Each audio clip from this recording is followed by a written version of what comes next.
All right, kiddos, so we are back with some new notes for our new unit, and I will warn you that this unit is the biggest unit with the most amount of information out of all the units of our curriculum.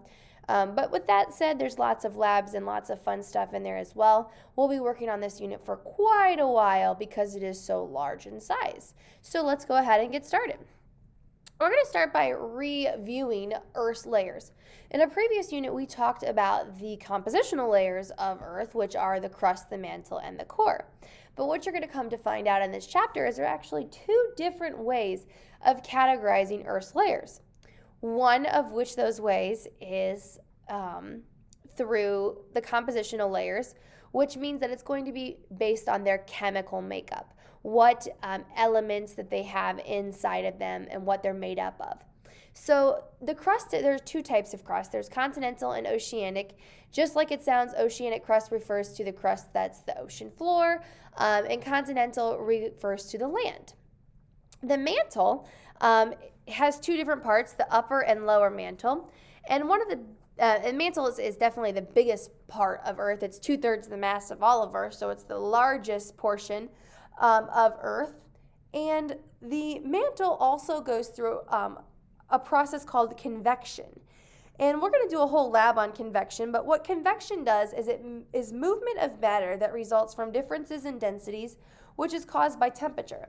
So if you've ever thought about why your basement is so cold versus why your attic is so hot, it's because that cold air is going to sink down and warm air is going to rise up. Well, in a similar fashion, this happens in the mantle, except instead of air, it's rocks. The cooler rocks are going to sink down below at the bottom of the mantle, and the warmer rocks are going to rise. And we call this process of warm rocks rising and cool rocks sinking as convection. And then we have the core, which is both the outer and inner core. And note to self that the outer core is the only liquid layer of Earth that we have.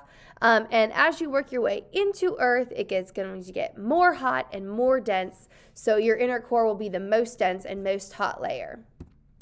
There's another way to categorize the layers of Earth, which is known as the physical layers. Now, the physical layers are going to be categorized based on whether or not they're a solid, liquid, or gas, and how much that layer moves or transmits waves. That's how they've divided them up.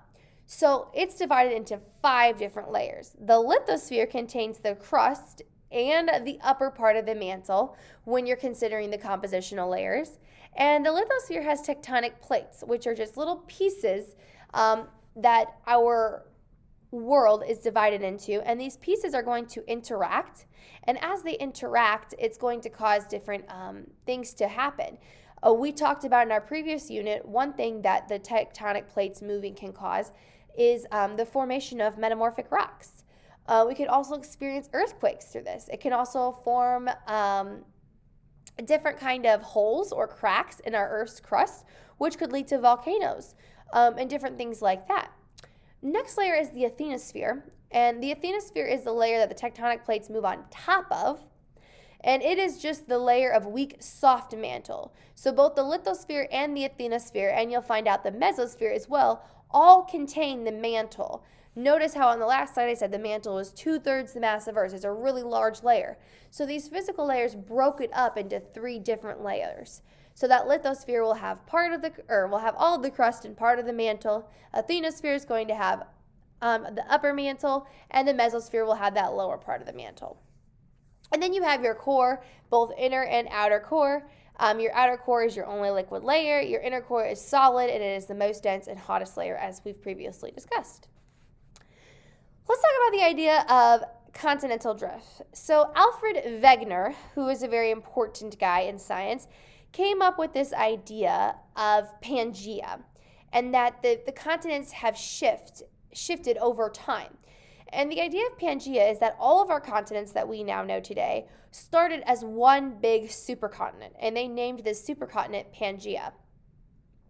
Some things that support this idea or this theory of Pangea is the location of mountains, how they line up with each other in certain areas, rock formations, climate conditions, fossils, both animal and plant fossils, and then coal deposits. And we'll do a whole activity on Pangea and discussing some of the evidence that supports this theory.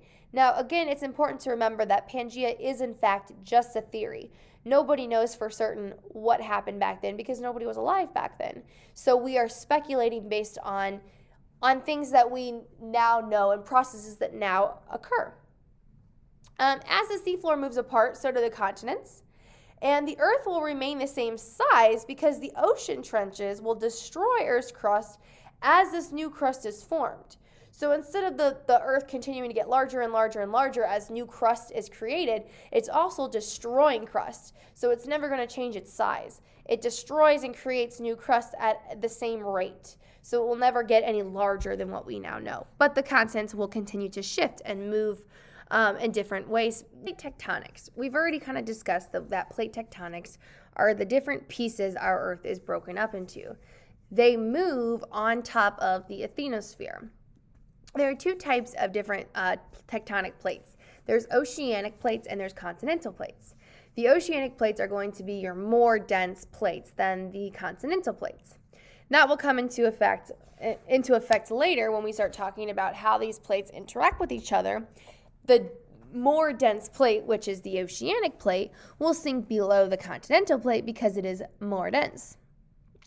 Same as with our density column that we did last unit, our syrup was more dense than our water, so it sunk below.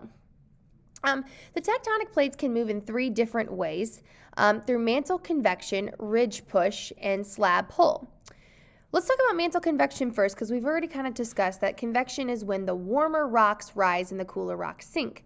The idea of mantle convection is as the tectonic plates are going to be pulled with the rocks as they rise and sink, and that will change and have the plates interact with each other.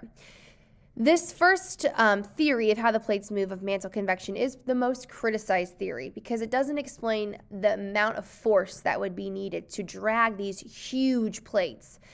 Just with these warm and cool rocks sinking and rising, it doesn't really explain the force that's needed. So that's the most criticized theory of how the plates move.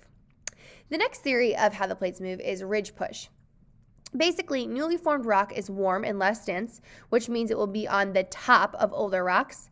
As the new rock cools, they become more dense, and the gravity will pull the rocks down the slope of the asthenosphere away from the ridge. And as it is pulled down, it's going to pull that plate over top of it with it. And that will cause the plates to move as well. Finally, you have slab pole, which is your most important mechanism because it's the one that they think moves the plates the most.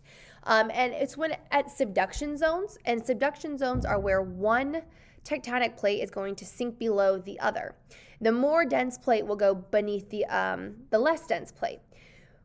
So the more dense plate will sink, and the sinking plate is cooler and less dense than the mantle, so it will pull the plate down with it as it sinks.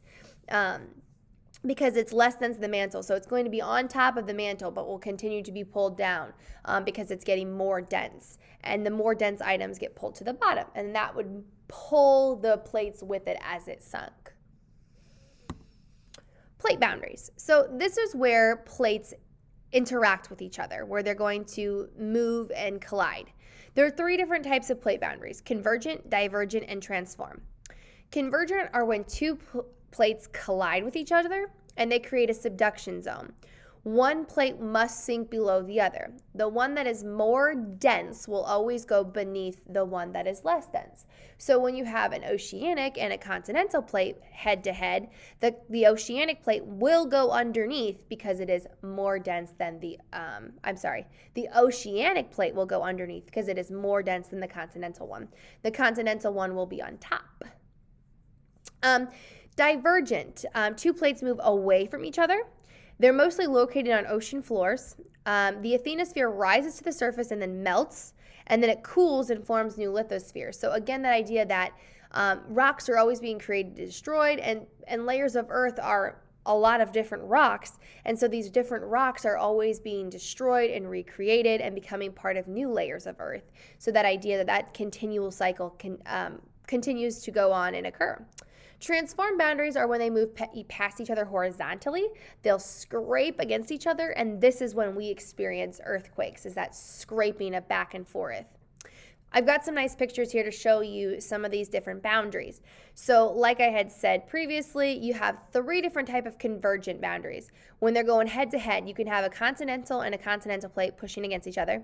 You can have a continental and an oceanic plate pushing against each other. Or you can have an oceanic and oceanic plate pushing against each other. When you have the continental and continental plate, the older one will sink underneath, okay? And it's because the older one will, I'm sorry, I misspoke. When you have continental and continental collisions, they're going to collide and they're going to create little mountains, okay, because they're going to buckle, all right? So they have a similar density, so they're going to buckle and they're going to create mountains, and they'll just push together until those mountains are formed. The oceanic to continental convergent boundaries, that oceanic plate will subduct underneath because it is more dense than the continental.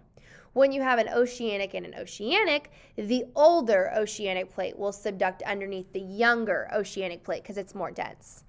So that same idea that the older one will be on the bottom because it is more dense. Divergent boundaries is when they push apart. There's only one type, they just push apart. And transform boundaries is when they slide past each other horizontally. Again, this is what we experience as earthquakes.